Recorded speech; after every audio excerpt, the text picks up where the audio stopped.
26 जानेवारीच्या परेडमध्ये असतो. मात्र यावर्षी हा चित्ररथ नसणार अशी माहिती मिळते. नेमकी काय माहिती आहे? आपण सांस्कृतिक मंत्री म्हणून पदभार स्वीकारताय. या सगळ्याची संपूर्ण माहिती मी खात्याअंतर्गत घेईनच. अजून मी खात्याचा चार्जही घेतलेला नाही, पण सर्वसाधारण जी माहिती समोर आली आहे ती मला वाटतं 15 राज्यांना रोटेशनमध्ये चक्रीय पद्धतीने देशभरामध्ये संधी मिळत असते. माझ्या माहितीप्रमाणे 5 वेळेला ही संधी महाराष्ट्राला मिळालेली आहे, यापुढेही मिळेल. त्यामुळे यात कुठेही महाराष्ट्राला डावललं जाणं किंवा बाजूला करणं अशा स्वरूपाची भूमिका ना केंद्राची आहे ना अशा स्वरूपीचं समर्थन महाराष्ट्र सरकारचं आहे. आणि त्यामुळे यात रोटेशन प्रमाणे सर्व राज्य येत असतात. त्या पद्धतीने महाराष्ट्रालाही चांगली संधी मिळावी हीच आपली अपेक्षा आहे. मात्र मंत्रिमंडळाचा विस्तार गेल्या काही दिवसांमध्ये होता, अधिवेशन होतं, या गडबडीत काही प्रस्ताव पाठवायचाच राहून गेलाय का, असा सुद्धा प्रश्न समोर नाही, असा कुठलाही प्रस्ताव महाराष्ट्र सरकारकडून राहून गेलाय अशा स्वरूपाची माहिती माझ्यासमोर आलेली नाही. किंबहुना त्याची मी चौकशीही करीन. पण आता तरी या रोटेशन पद्धतीने असलेल्या चक्रीय कार्यपद्धतीचा केंद्रीय स्वरूपावर ठरलेली प्रथा परंपरा आहे, त्या पद्धतीनेच निर्णय होता ती माहिती मला मिळालेली आहे. फायनल काय होईल? आपला रथ असेल नसेल, म्हणजे कशा प्रकारे प्रयत्न केले जातील? मला वाटतं या सगळ्याची माहिती खात्याअंतर्गत मी जरूर घेईन.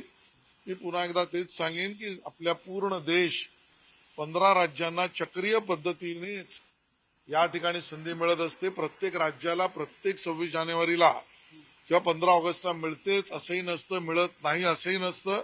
आणि त्यामुळे त्या प्रथा परंपरेप्रमाणे महाराष्ट्राचा योग्य सन्मान केंद्र ठेवेल. अजून एक प्रश्न सर, स्वप्नील कुसळे जो आपला ऑलिम्पिकचा नेमबाज होता, त्याच्यासाठी काही अर्जुन पुरस्कारासाठी आपण प्रस्ताव पाठवणार आहात? मी जसं सांगितलं की अजून त्या खात्याचा मी कार्यभारही घेतलेला नाही आणि त्यामुळे त्या संबंधीचा प्रस्ताव आलाय का गेलाय का याची संपूर्ण माहिती घेईन आणि मी आपल्याला अवगत करेन. सर, राहुल गांधी आज परभणी दौऱ्यावर आहेत. कुटुंबियांची त्यांनी भेट घेतली आहे आणि जो काही प्रकार आहे घटनाची घडली त्याचा निषेध त्यांनी तिथे व्यक्त केला आहे. हे राहुल गांधी स्वतः दिलं. नाही, मला असं वाटतं की राज्यामध्ये कुठल्याही नेत्याने येण्याला काही बंदी नाहीच आहे. त्यामुळे राहुलजी गांधी आलेत तर ते राज्यामध्ये येऊच शकतात. लोकशाही प्रक्रियेने आपलं मत मांडूच शकतात. पण लोकशाही प्रक्रियेने आपलं मत आणि भूमिका मांडताना सर्वंकष माहितीच्या आधारावर विधान करणं हे जबाबदार नेत्यांकडनं अपेक्षा असतेच.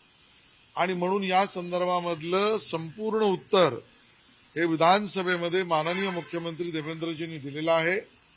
परिस्थिती, कायदा सुव्यवस्था आणि या संदर्भातली चौकशी सर्व राज्य सरकार योग्य प्रमाणे करते, एवढंच मी आता तुम्हाला सांगू शकतो. राहुल गांधींनी आताच बाईट दिला. त्यांनी राज्य सरकारवर आरोप केले, पोलिसांवर आरोप केले की ही कस्टडीतली डेथ आहे, पोलिसांनी त्याची हत्या केलेली आहे.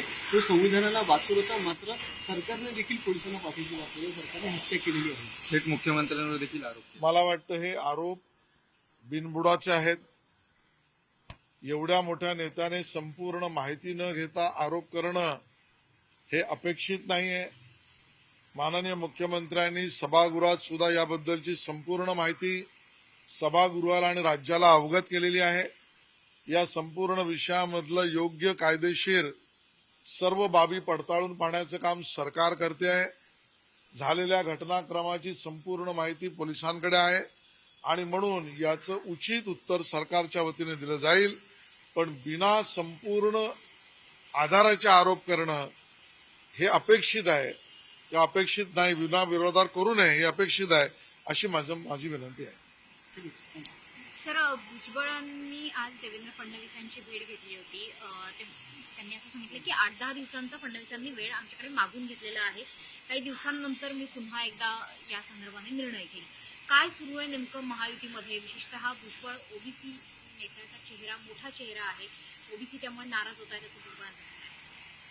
हे खरंच आहे की ओबीसी समाजाचे नेते भुजबळ साहेब सर्वमान्य आहेत, वरिष्ठ नेतृत्व आहे आणि त्यामुळे भुजबळ साहेबांनी देवेंद्रजींना भेटणं हे प्रासंगिक सुद्धा आहे. या सगळ्यावर योग्य निर्णय हे भुजबळ साहेब घेतील. भुजबळ साहेब ज्या पक्षात आहेत त्या पक्षाचं नेतृत्व घेईल आणि भुजबळ साहेब जर माननीय मुख्यमंत्र्यांशी काही बोलले असतील तर त्या विषयाबद्दलचा सुद्धा योग्य निर्णय आणि भूमिका मुख्यमंत्री आणि भुजबळ साहेब स्वतः मांडतील. तोपर्यंत तुर्तास आपण वाट पाहूया. सर, मुंबईच्या पालकमंत्री पदावरून देखील आता महायुतीमध्ये धुसफूस आहे का असा सवाल उपस्थित आहे. कुठलीही धुसफूस नाहीये. त्यांचे आमदार देखील आता आपल्याला मी पूर्णपणे सांगू इच्छितो, याचा निर्णय मुख्यमंत्री आणि उपमुख्यमंत्री करतील. जो निर्णय ज्या व्यक्तीचा करतील तो आमचा नेताच असेल, महायुतीचाच असेल. महायुतीचा पालकमंत्री झाला तर आम्हाला आनंदच आहे. पण मुंबई महापालिका निवडणुका समोर आहेत. महायुती म्हणून आम्हाला महापालिका जिंकायच्या आहेत आणि महायुती म्हणून महापालिका जिंकायच्या असतील तर महायुतीमध्ये या विषयात बेबनाव बिलकुल नाही. जो होईल तो आमचाच महायुतीचा असेल याबद्दल आम्हाला निष्काळजीपणे आहोत. 26 जानेवारीच्या परेडमध्ये असतो, मात्र यावर्षी हा चित्ररथ नसणार अशी माहिती मिळते. नेमकी काय माहिती आहे? आपण सांस्कृतिक मंत्री म्हणून पदभार स्वीकारताय. या सगळ्याची संपूर्ण माहिती मी खात्याअंतर्गत घेईनच.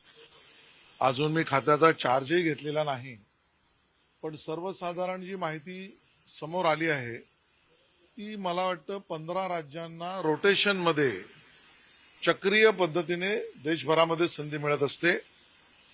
माझ्या माहितीप्रमाणे 5 वेळेला ही संधी महाराष्ट्राला मिळालेली आहे, यापुढेही मिळेल. त्यामुळे यात कुठेही महाराष्ट्राला डावललं जाणं किंवा बाजूला करणं अशा स्वरूपाची भूमिका ना केंद्राची आहे ना अशा स्वरूपीचं समर्थन महाराष्ट्र सरकारचं आहे.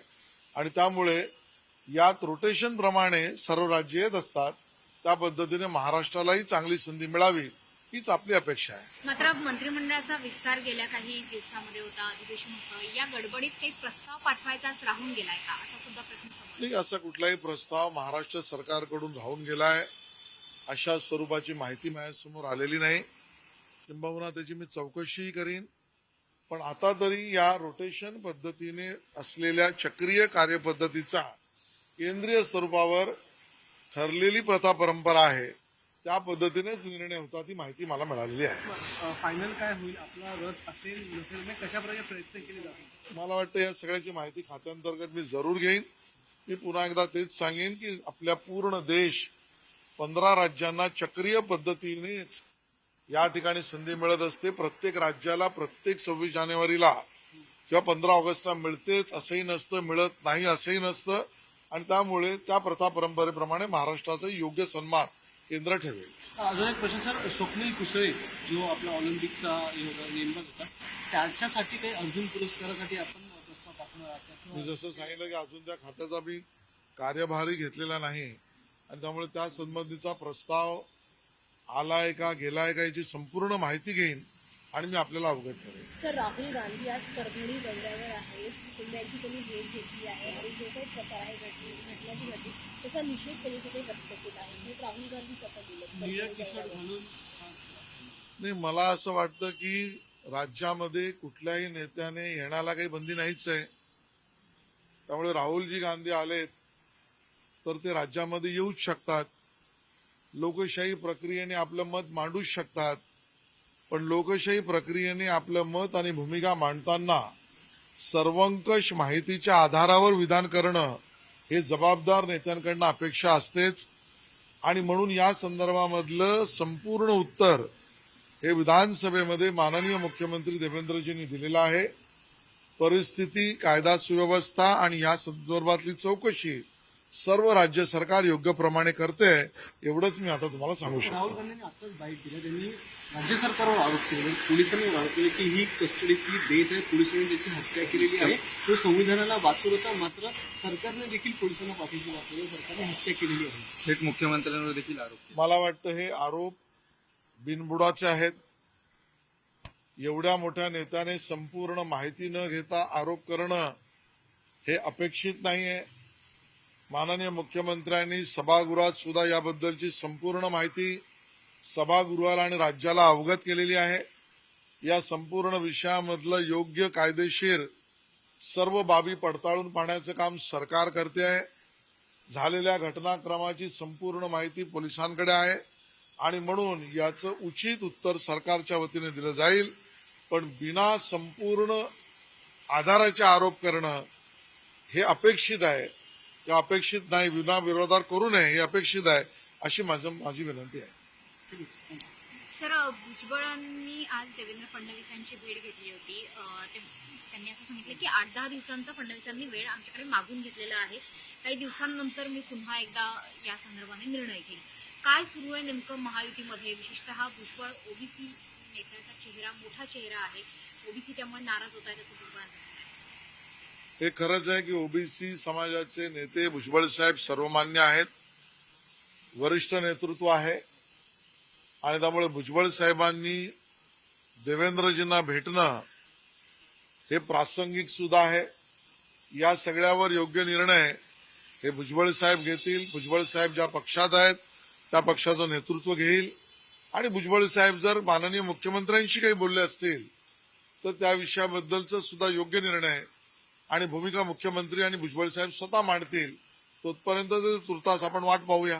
सर, मुंबईच्या पालकमंत्री पदावरून देखील आता महायुतीमध्ये धुसफूस आहे का असा सवाल उपस्थित आहे, कारण का कुठलीही धुसफूस नाहीये. जे आमदार देखील आता आपल्याला मी पूर्णपणे सांगू इच्छितो, याचा निर्णय मुख्यमंत्री आणि उपमुख्यमंत्री करतील.